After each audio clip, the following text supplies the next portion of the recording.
to be leading the service is staying back at the Haven because one of the guys is ill. So that means it's up to me to do it. And I've only really thought about it this morning. So thank God that it's not up to me, it's up to him. And in his providence, that's the way he wanted it. Okay, so we've got a bit of a mixed bag. We've got East Gate's very own Martin from Pollock.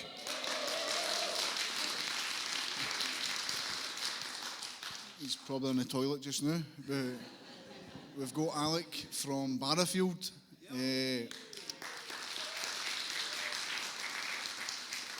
And we have Gus from Brazil. So there you go. Pollock, Barrafield and Brasilia. Right? You can't ask for more than that, can you?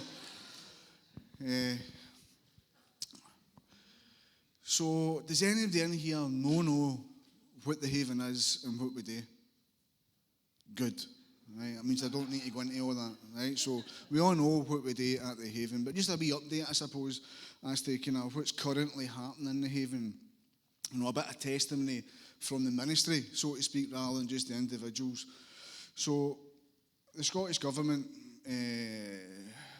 last year had obviously seen that the pressure that was brought to bear on them for the drugs deaths in Scotland continue to rise and rise year upon year. And they had invested so much money in this Road to Recovery project, which obviously wasn't working. So they made an announcement that they were going to invest £25 million in residential rehabs in order to speed up the process from somebody presenting themselves to doctors or community drugs teams to get them into rehab pathways to rehab, or if a service could access the money to increase their capacity. So the total number of beds in Scotland would be increased. So we thought to ourselves, right, there's all this money here, we are going to apply for some of it. We are rehab. We've been on the go for 25, 30 years in one shape or form or another. So we could do with some extra beds. We could also do with, a new dining room and a new kitchen, because our dining room and kitchen was designed for 12 men. We've sometimes got 24 men. So it can be quite crowded, as I'm sure Arthur you appreciate, and it's been there. It can be like that. So we got surveyors, we got architects, we got planning permission, all that kind of stuff. And we put in an application to try and get some funds after the government, but we ended up getting nothing. So we get nothing after them. And got a wee verse at that time, and it was for Isaiah 31, and it's, "Woe to those who go to Egypt for help." You see, all that money comes at a cost. We don't give you money for nothing. And so you need to see God's hand in these kinds of things. And what happened was that once we get the knockback for the application, funders started to come. Christian funders started to come. Do you know what I mean? Now, we didn't get the money that we'd put in for, but we got enough. Not today, the 8 beds and the full project we wanted. That'll just need to get put on hold just now. But God's been faithful, and it's like these people have just came from nowhere. Do you know what I mean? So we just need to see God's hand, and that's a real word of testimony that stuff like that happens because of prayer. And we really need your prayer, because it's prayer that's going to change these men's lives. Because the Scottish Government, they're clutching at straws. They don't have the answer, right? They're flinging money at this rehab and that rehab and blah, blah, blah. But in the end, how much success will they have? Maybe some, not a lot, In the end, it's futility. God has the answer, but God has the answer to addiction. He made us, He knows how to fix us. And so you're going to hear some testimony today from a couple of guys, Martin and Alec, who will be able to articulate that from their own experience in their life and what that looks like and the practical, day-to-day outworking of that. So I'm just going to, because Martin's very nervous. I've not seen him come back. He's there.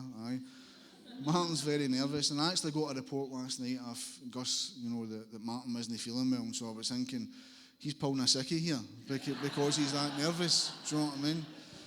So I was glad when he got out the van and he told me, no, I'm all right, I'm good to go. So a round of applause for Martin, please.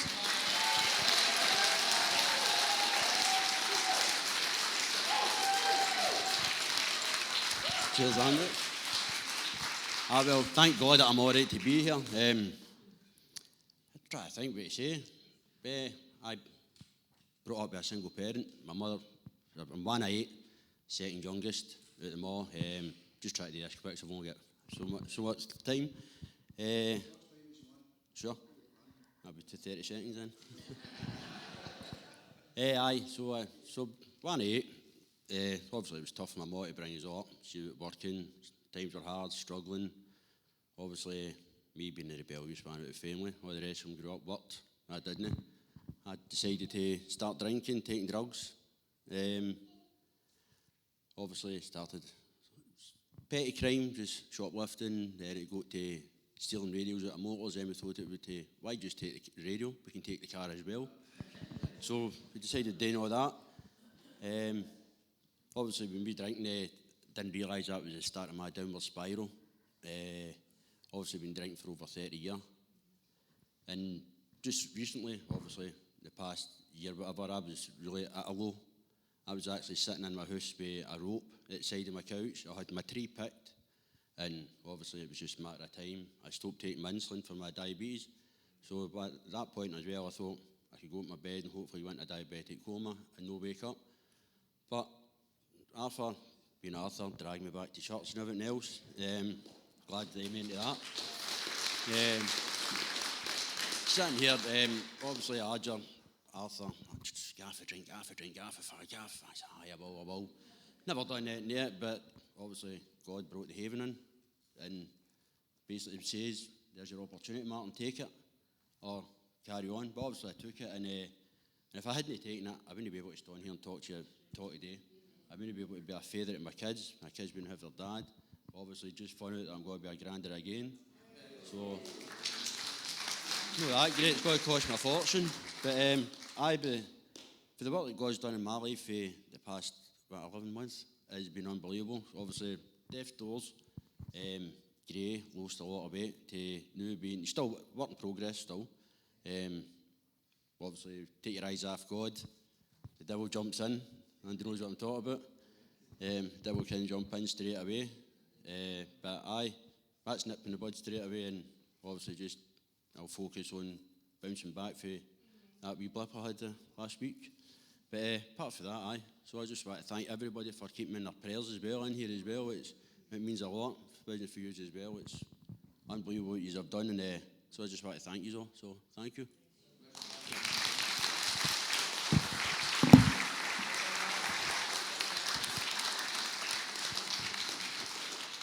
Just so you know, he wasn't using drugs or having a drink or anything like that wee blip, just so you know. It was something else in case you are thinking that. So we had a graduation service there last week, and I'd actually forgot that last year, Arthur, you brought Martin, and you know, it was like, I want to bring him because I want him to see, you know, what could happen in his life. And it's like, I can remember seeing him. I can remember sitting up the back week after week. He wouldn't be here every week, but every time you were here, Martin, and it's like, is this guy going to make it? This guy doesn't look, do you know what I mean? So to see him now, you know, just a bit of meat on his bones and a bit of light in his eyes, it's really good to see. So, you know, the work at the Haven, just touching on the graduation, there's times to celebrate, and you know, we look at the men on the stage all polished, with their suited and booted and all that kind of stuff, and it's a real encouraging time to be part of that. But that's not what it's like all through the year. It can be tough as well, do you know what I mean? Because you're dealing with men's lives and the chaos that brings. Also, when you have 15, 20 guys all living together, that brings its own chaos, because they're all living on top of each other, do you know what I mean? There's chaos in my house in the morning, just with me and my wife, do you know what I mean? There's only two is in the rain, do you know what I mean?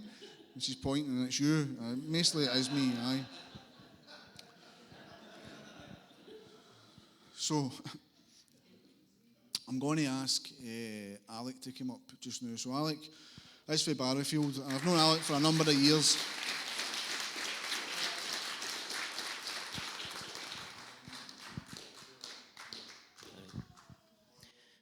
Thanks, Andy. It's always a pleasure to tell God's story, because it's not my story. It's actually God's story, how He will pursue somebody into the deepest, darkest night of their soul.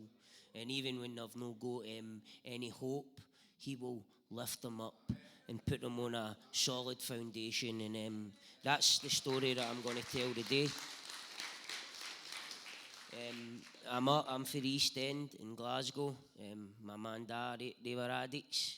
I didn't really think there was anything the matter with that, because if you had a man die in my scheme, you were the weird one, because you'd have had a ma, you'd have die. You know what I mean? And I just didn't know anything different. But I always grew up with a lot of fear, a lot of anxiety about going back into my house. My mum and dad always had a lot of fighting. They had problems, my mum and dad, and I used to just bite my nails, and I used to always compare myself to people in the scheme. Like, I wish I had wee Johnny's man and dad down the road, and I wished I had that trackie, that hat. I wished I was handsomer. I wished I was gamer. I wished I was better at fighting, better at football. So I just really didn't want to be inside my own skin. But I learned to put masks on straight away. Like, I get brought up with these values, like what happens in the house stays in the house.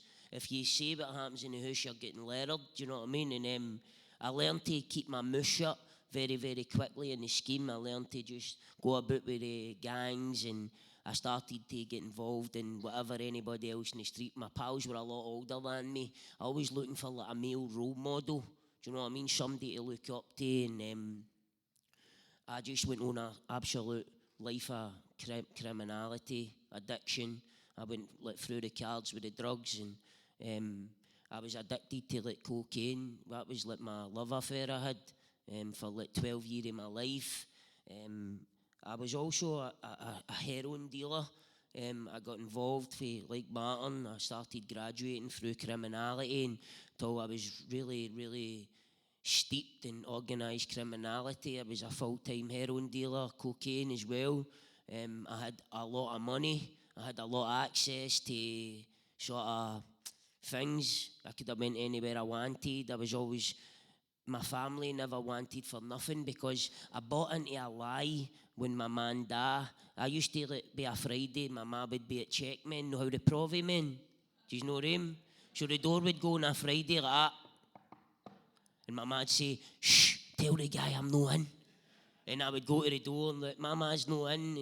And what happened is Matt installed a financial insecurity in me. It also made me buy into a lie for the devil that if you got money, that everything would be okay, that all the problems would go away. If you weren't skint, you could do what you wanted to do. But that was a lie.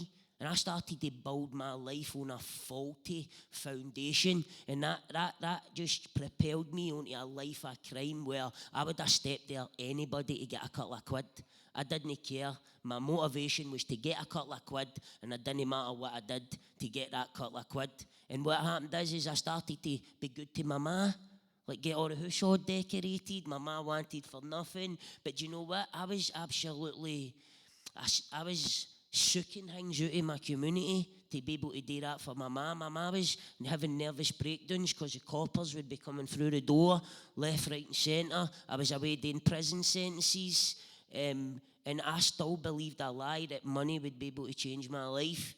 And that took me on a journey. I was also addicted to cocaine. That took me to dark places. Psychosis that happens when you're on cocaine. I used to think that people were outside my house. I ended up getting involved in severe acts of violence on people because I thought things were happening to me. I just ended up in a dark place. I had my wee boy. I had a wee boy, wee Sonny, and I loved my wee boy. I loved him. I used to wake up after being on binges and taking cocaine, and I used to, after prison sentences, I used to look in my wee boy's eye and say to my partner, I swear in that Wayne's life, I'm never using cocaine again. And see, with the tears rolling down my face, And I meant it with every single fibre of my being. I would get it together. Right, come on now, Alec. Get this done. Let's do this. Because deep down I had a desire to do the right thing. But I was also powerless to sin. I was also powerless over addiction and sin in my life, and the devil had so strong a hold on my life. And at 5 o'clock at night, after swearing on my wee boy's life, I would think it would be all right just to have a wee bit of cocaine, because I would start to manoeuvre that I'll take the cocaine with sleeping tablets, or I'll take the cocaine with alcohol. I tried every avenue to control and enjoy drugs. I used to remind myself, remember you were 16, you had 1 gram of coke and 1 bottle of Buckfast, you went to bed at 4 in the morning. But Alec, now you've got 15-year experience, it tells you that you're an absolute crackpot on it. But I wouldn't think of the experiences. I would think about that one time where I managed to have a good night. And what happened is my life went on like that. My dad was a heroin addict, and he became a born-again Christian. I was mortified, by the way, man. I was like, oh, no. As to my shame, I wished my dad was back on smack. Do you know what I mean? Because then he was a big guy, and he came in with his tambourine and me and my pals would all be sitting puffing, and my dad would be like, and I used to say, you're a Bible basher. Get out of my house. Right? And what happened is he started to take my wee boy Sonny, when he was 3-year-old, down to this church, the Parkhead Nazarene down there. And what happened is my wee boy got obsessed with worship music. He was obsessed with musical instruments and that, and he used to come back and he'd be like, Dad, will you come and see me playing in the worship band? I'd be like, aye, I'll come, I'll sing, I'll dance for you, son. And it's Sunday morning, that wee boy would be at the foot of my bed, and I would let him down Sunday after Sunday after Sunday, just like year after year of his life, day after day, when I'd be in prison sentences, missing his first steps, missing his first teeth, thinking that it's all right because I could just buy him what I wanted. I thought a good dad was to provide for your sons, but it wasn't.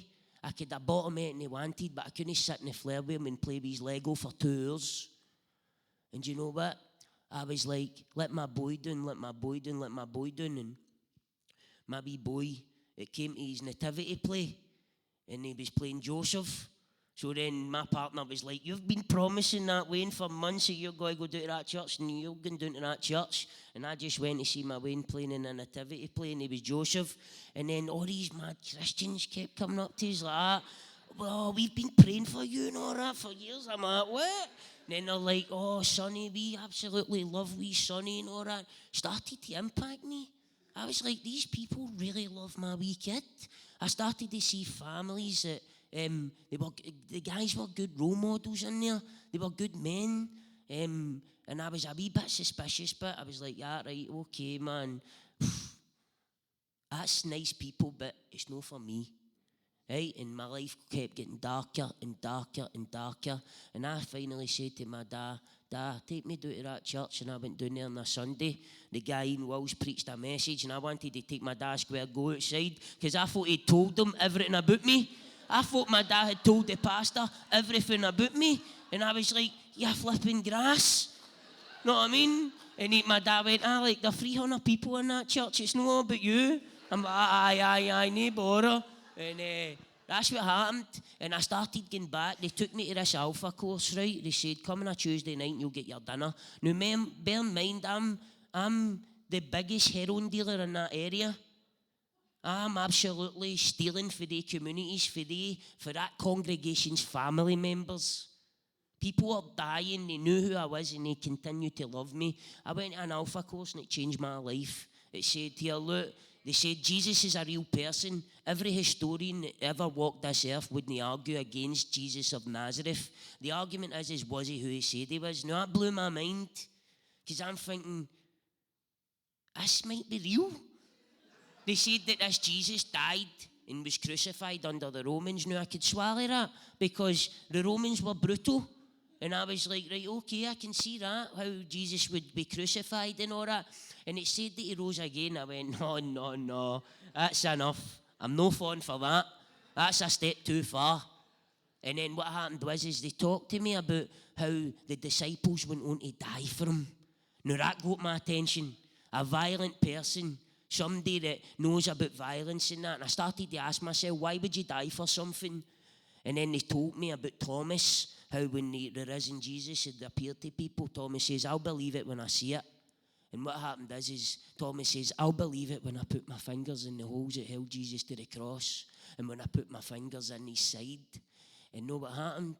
I knew there and then why they would die for something is when the risen Christ had appeared to them. And that's the only way I would have died for it, is when I put my fingers in the holes that held Jesus to the cross. When I knew without a shadow of a doubt that it was real, even if it was a hint at it being a lie, I wouldn't have died for it because I was too selfish. And I had lived long enough to find out that every single human being is selfish to the core of their being, and they wouldn't have been able to do that.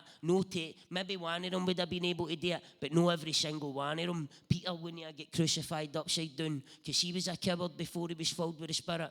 Paul, the same persecutor of Christians, was willing to get his head cut off. And what happened is I started to believe. My life changed. I actually found a wee video of my wee boy when he was 4, before this had ever happened in my life. And he's got a wee guitar and a wee mic, and he's singing Cornerstone in my house.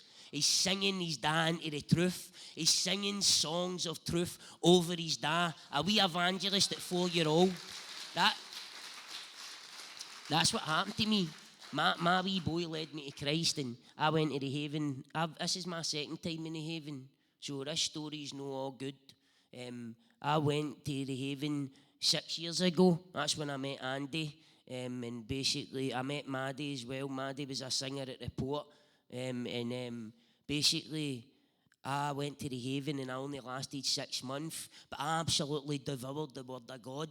God gave me a gift to get in about the Word of God, and it started to transform my life. At first, I didn't want to give up my drug dealing empire, by the way. I just wanted to get clean. But I wasn't wanting to give up all my money. Do you know what I mean? And it was a process that God took me on, and he spoke to me through the parable of the sower, when the farmer is scattering the seeds, and it's all different grounds that the seed falls on.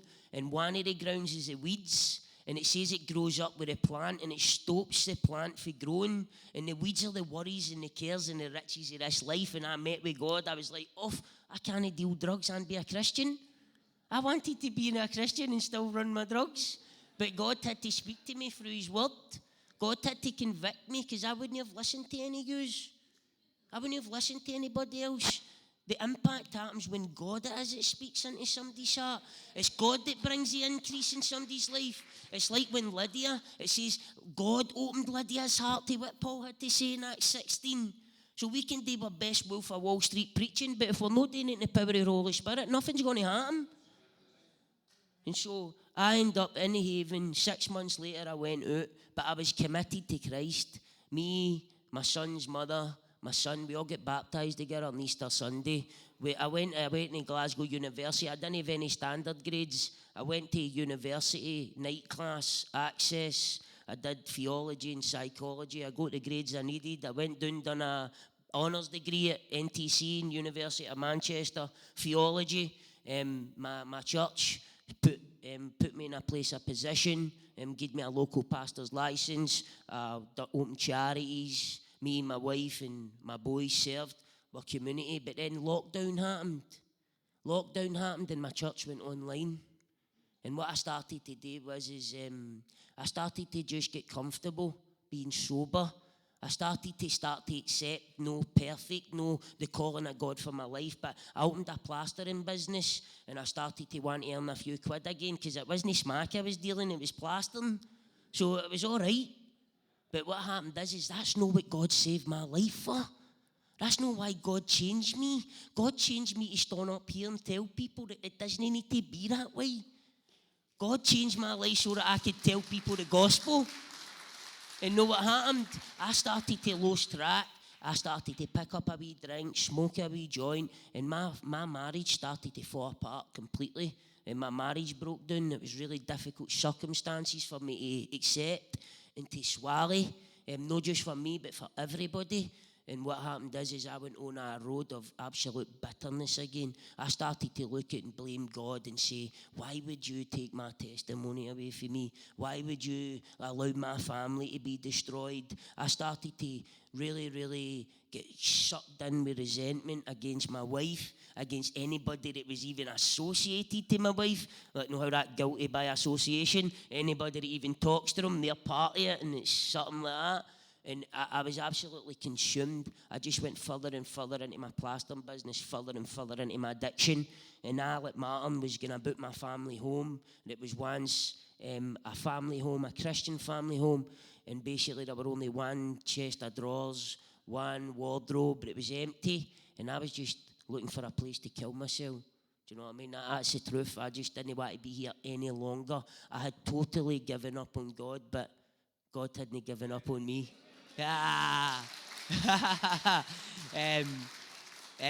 Just like Arthur said, I was unfaithful, but God remained faithful to me. God's word is sure. It never returns void. When God has got you marked, you ain't getting away. You can do a Jonah like me if you want, but I'll tell you what, the quickest way is to obey. The quickest way is to surrender. And what I did was God used my wee boy again. One day, me and my wee boy are just walking across the road, and I says, what do you want to be when you grow up? He went, I want to be a police or a politician. I was like, what do you want to be what I'm for? And he just done that to me. He didn't even know what he was doing. He was 11 at this time now. And he looked into my eyes and he said, I just want to help people, Dad. And my heart just, something went poof. And I started to wonder, I knew, I was thinking, I'm meeting with God here. But I'm like, I don't want to meet with you, God, or like whatever. But know what happened? I started to ponder. I didn't let my wee boy know that what had happened. I didn't want to see me getting upset and all that again. And I started to just say, you've got this wrong, Alec. You've changed from what you could give to what you could get.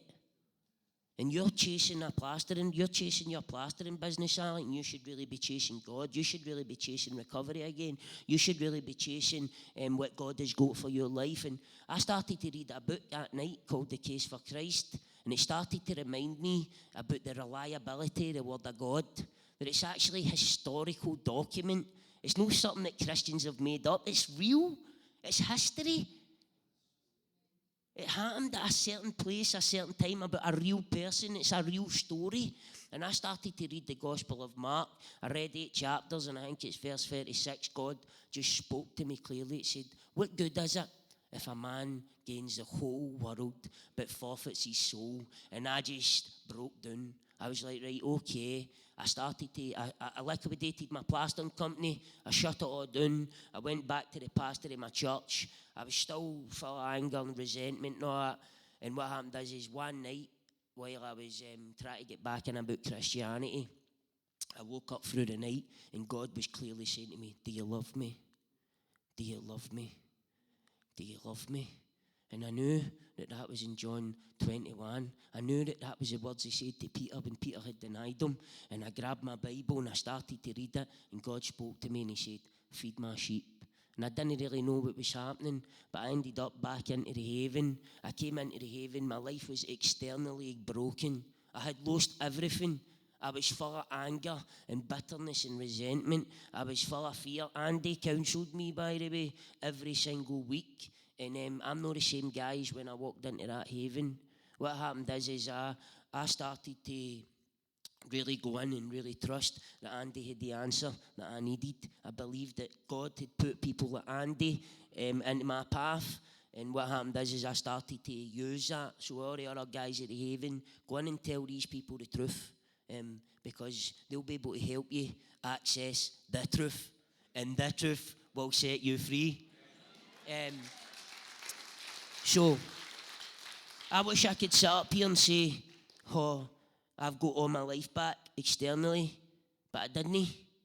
God didn't give me it back, but what he did was take me to stories in the Bible, like in Genesis 15, where Abraham was like, how am I going to get all these promises, God? I've not even got a son. My servant's going to be my son. How can this be? And then God said to him, look up, Abraham. Take your eyes off yourself, Abraham, and look up. Look up into the stars. Look up and see that it's me that's giving you these promises. And what happened is God started to speak to me and say, look up, Alec. Look up at your circumstances. He started giving me really, really strong advice.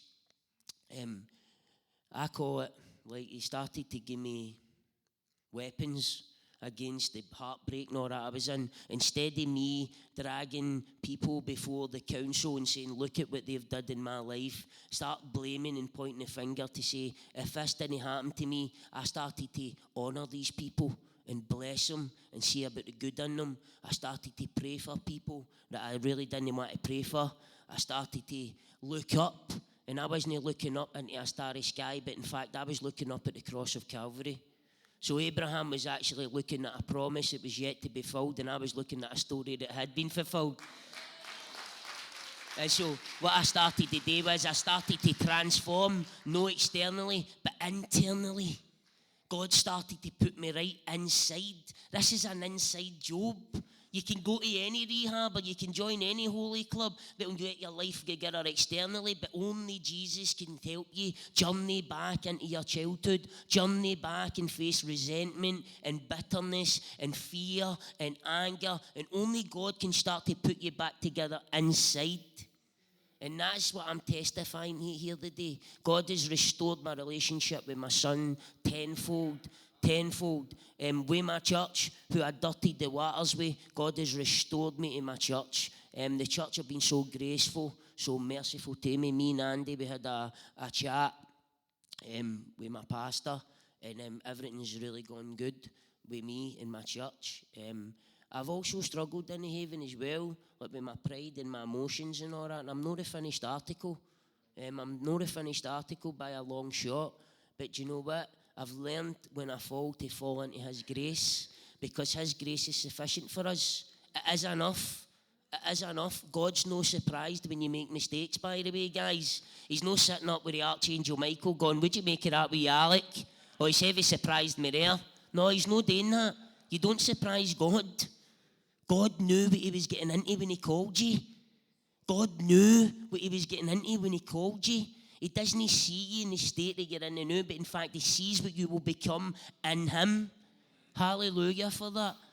Do you know what? Just to finish, see my wee boy, I was so worried about my kid because of the circumstances that my kid now found himself in. And basically what happened is I started to pray and say, God, I was going to leave the haven and say, because I thought I needed to be a dad. And God said, I'm the best babysitter you could ever ask for. He talks to me in Glaswegian, by the way. God knows Glaswegian. God knows Glaswegian. And basically what happened is I started to trust God with my son. That was the hardest thing I had to do, was trust God with my son. I had to surrender that God knows how to bring up my son better than I do. And what happened is my wee boy ended up submerged in the Nazarene YP. He went to a youth camp, right? He went to a youth camp and the Spirit fell in his room.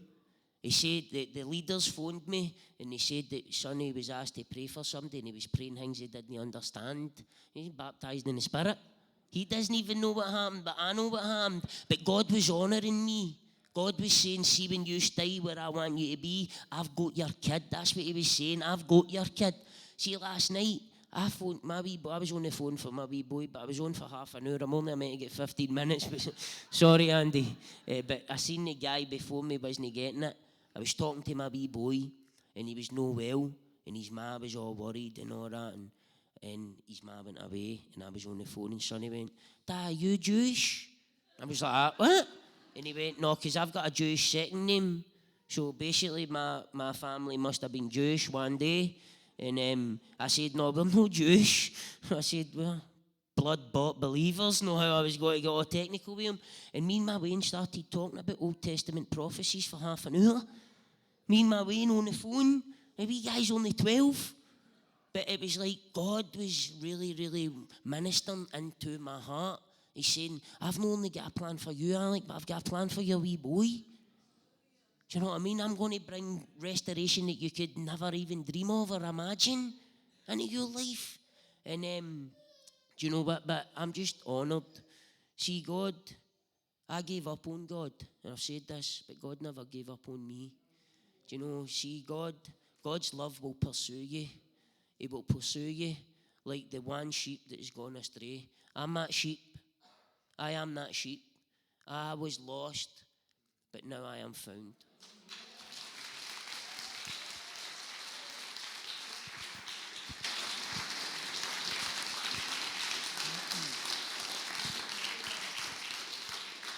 So there you go, powerful stuff. You know, I can remember Alec leaving 6 years ago for the Haven, and it was a sad day for me personally, because what I'd seen was somebody, like he said, who devoured the word of God and wanted to learn. And you're thinking, oof, you know, but he just had all that stuff going on outside, money and family issues and all that stuff, and it was sad. And it was just like the rich young ruler who went away sad. He walked away sad.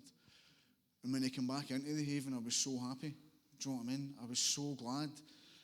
But then, as I say, the touchstone, I think he's maybe going to leave again because of the pressures, but he stuck it out. And to sit and have that meeting with wee Shelley for the Parkhead Nazarene, with Alec last week, and it's like, she said something, she's like, you're an evangelist. No, I don't think anybody here would disagree with that after hearing them speak.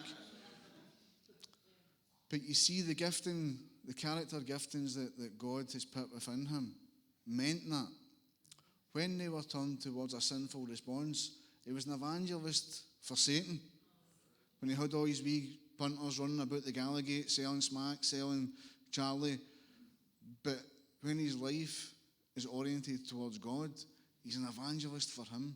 He's an evangelist for the kingdom. So thank you for that, Alec. I was blessed there.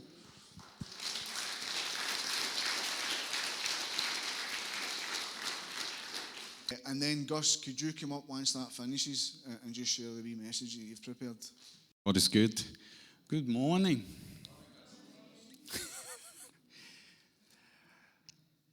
I would like to just initially say thank you for the opportunity for the Haven, for Pastor Andy, and for this beautiful church. I've been really blessed to be with you here this morning. This is a very full of life church. It's absolutely beautiful to see it and to be here. I was just impacted when I was there. Amazing to be here with you. To open, I would like just to say that love always wins. Love will always win. Doesn't matter what you're facing. If you get the love of God with you, just like we saw a son loving his dad, saw a pastor loving his people. Remember when Martin was telling me that? He didn't give up on me. Love always wins. Don't believe the lie. The devil is lying for us every single day in the news. Don't believe the lie. Don't believe the lie. Love always wins. And it was love who was moving Jesus. And I'm following him. If you see me here today, it's because in July 2012, I was just a wee boy praying in his room. And I heard the audible voice of God saying to me, go to Scotland. And I have to leave my work, my cars, my friends, my family, house, everything behind. Why? Because God loves you. And his love just entered in my heart. And I love Scotland. I couldn't be more happy to be standing in a tartan church than...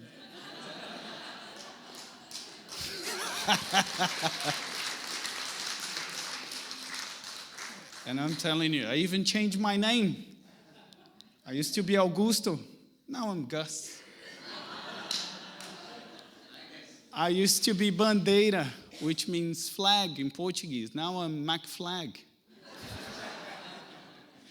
So after this opening, I would just like to, I don't know if you have your Bible with you, I just want to share a little bit about this love movement, which is Jesus walking, showing what God is like, how God is how God thinks, how God sees, how God moves. In Mark chapter 5, verse 1, we say that Jesus went across the lake, or a loch for us, yes, to the reign of the Gerasenes. I've been there. It's a nice loch. It's smaller than Lomond, but it's a nice loch. When Jesus got out from the boat, a man with an impure spirit came from the tombs to meet him.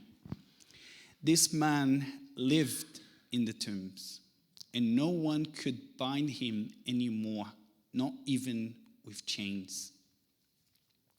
For he had often chained hand and foot, but he tore the chains and broke them apart, the irons on his feet. No one was strong enough to subdue him. Sometimes addiction is like that. People try to handcuff, try to stop the families, try everything. Night and day, because they tend to get night and day. Night becomes day, day becomes night, or they don't even sleep for weeks.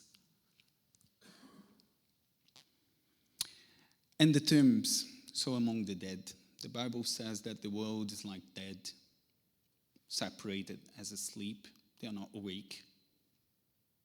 So they are not the best ones to hear advice from. It's better if you get good counseling with very good Christians that are alive, they're mature, than to get counseling from the dead. It's not a good idea, for Christians at least.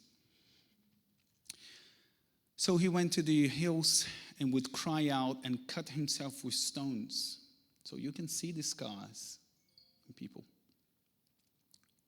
And they're just trying to alleviate the pain, trying to alleviate. And isolation is a very characteristic thing that you can see that happened with this man here. So you may face the same thing. The devil would definitely try to isolate you. He's not playing with you. He's not playing with Scotland. He's not playing with your family. The devil just knows how to do three things: kill, steal, destroy. So sin is not good for you, not good for your family, not good for your body, not good for your health, not good for your city. Leave it.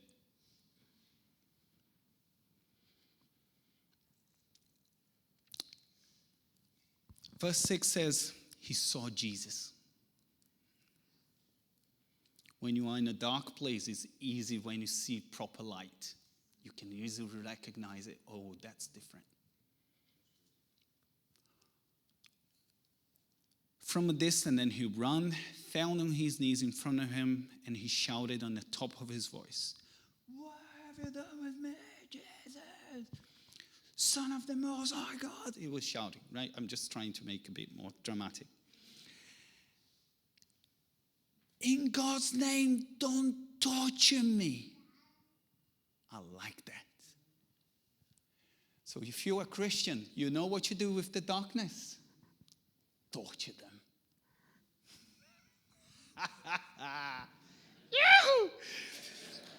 Because you know what Jesus said? He said, I came to do one thing: destroy the works of the devil.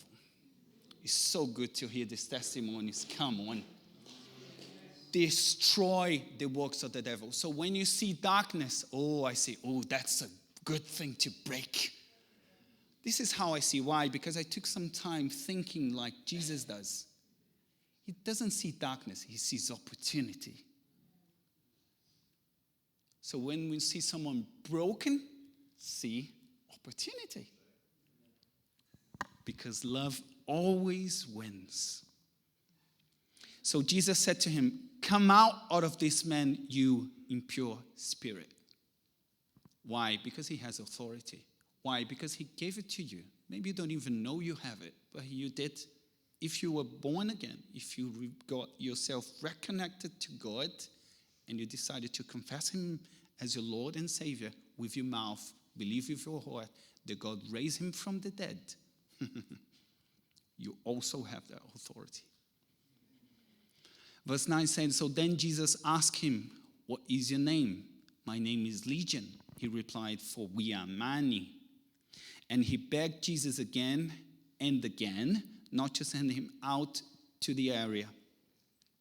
The large herd of pigs was feeding on the nearby clean guy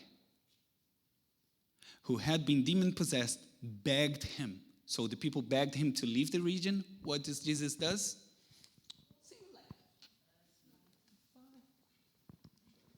So if you don't want Jesus, don't worry, he's not going to push you through your throat just because it's good for you.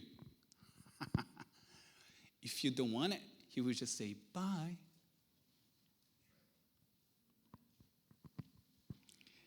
And the guy asked, can I go? Let me follow you. And Jesus would do something that you probably wouldn't do, I probably wouldn't do, but he did. 19. Jesus did not let him come with him. A few hours with Jesus. But he said, go home and to your own people and tell them about how much the Lord has done for you and how he has mercy on you. So the man went away and began to tell in the Decapolis how much Jesus has done for him. And all the people were amazed. So if you go to the next chapter, 6, the verse 45. Actually, I will read from the 53. Yeah, the 53. When they have crossed over, they landed in Gennesareth and anchored there. So it's the same region in the same loch. As soon as they got out of the boat, the people recognized Jesus. You know that one that were kicked out of this region? That one who released the demon-possessed man. He ran throughout the whole region and carried the sick on mats whenever they heard he was. And whenever he went into villages, towns, or countryside, they placed the sick in the markets. They begged him to let at least them touch even the edge of his cloak. And who touched it were healed. Revival came to a whole area because of one single crazy man full of scars that was telling his story to his area.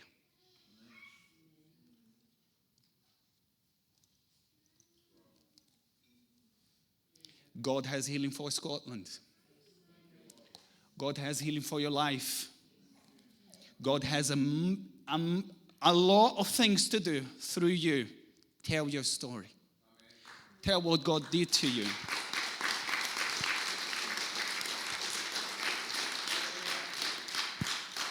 What we have to share is called good news. Can you say ha ha ha? We have good news. Can you say ha ha ha? So we can tell good news wherever we go, and we can transform cities again. Because Scotland is the people of the book. This is the truth. I stick with the truth. I don't stick with the lie. And love always wins. Thank you, Andy.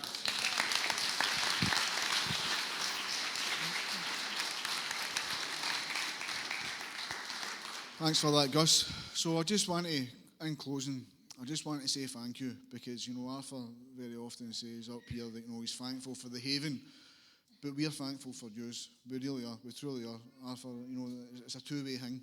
Do you know what I mean? Because, to have you up and speak, once a month at the haven, the boys are blessed to get the guys here as much as we can. The guys are blessed again. Do you know what I mean?